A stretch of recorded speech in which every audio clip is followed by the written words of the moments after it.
Well, once you hear, like, drug addiction, everyone thinks, like, oh, they were a junkie.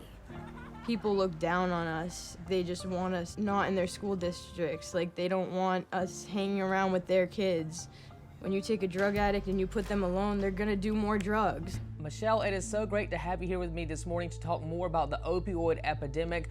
I really think that we don't talk about this enough. This is an important topic that I want to use my platform for, so I'm really happy that you can be here, and hopefully we can educate people a little bit more about this topic. So let's go ahead and jump into our interview.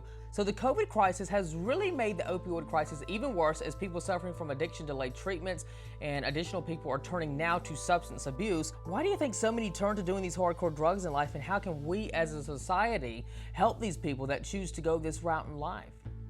So, I mean, there's a lot of reasons that people end up with a substance use disorder or end up with, mental health conditions. I mean, right now we treat everybody in our school through a trauma lens. We've had hundreds of hours of trauma training. And so we are kind of the antithesis of a traditional high school. I think there's a lot of policies and procedures in our traditional educational system that really treat children like they're bad instead of they're sick. And I think that we need to really take a hard look at those antiquated procedures and really start treating children like they're sick and give them the support they need. Hey buddy, how are ya? I missed you over the summer. I missed you too. People are afraid of drug addicts because people fear the unknown. Go right upstairs. Hey buddy. We're gonna lose this generation. I'm not even kidding. Like, this is why we're losing a generation, because we treat them like they're bad when they're sick, and I'm done with that. Well, MTV is marking National Recovery Month with a new limited series, 16 and Recovering.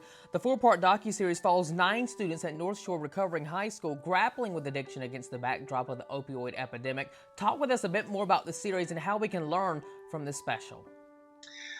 I mean, I guess we all agreed to do this because the stories that are told tend to be really dark, right? They tend to highlight addiction, and they don't highlight recovery. And I think when my staff and students and I all decided that we were going to open up our doors to having this kind of scrutiny, or this level of people actually seeing what it looks like to be living in our world, I think it's once again, for me, it was really important to show the journey of what adolescent recovery looks like. It's a little bit different than adult recovery because, their brains are different, their brain chemistry is different, their social circles are different, their media is different. And I just think it's really important to tell this story. But most importantly, the reason we did this is to show that there's hope. Like, we really need to give hope in the middle of this pandemic, in the middle of this opioid epidemic, in the middle of everything else that's going on with society. I really feel like this series is going to impact people and give them a little bit of hope.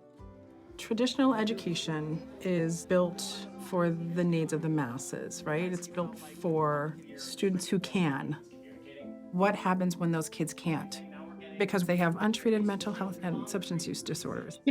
I didn't do this series to build more recovery high schools. I did this series so people can see how we work with adolescents and really have that translate into their own schools, really have people, want to address this in their own schools by using a different lens. And so I didn't do this because I love my school, don't get me wrong, I think recovery high schools are great, but I also feel like this needs to translate back in traditional education, because what I was doing before I made the jump into recovery high school, what I was doing previously, I didn't have this information and I was doing it wrong.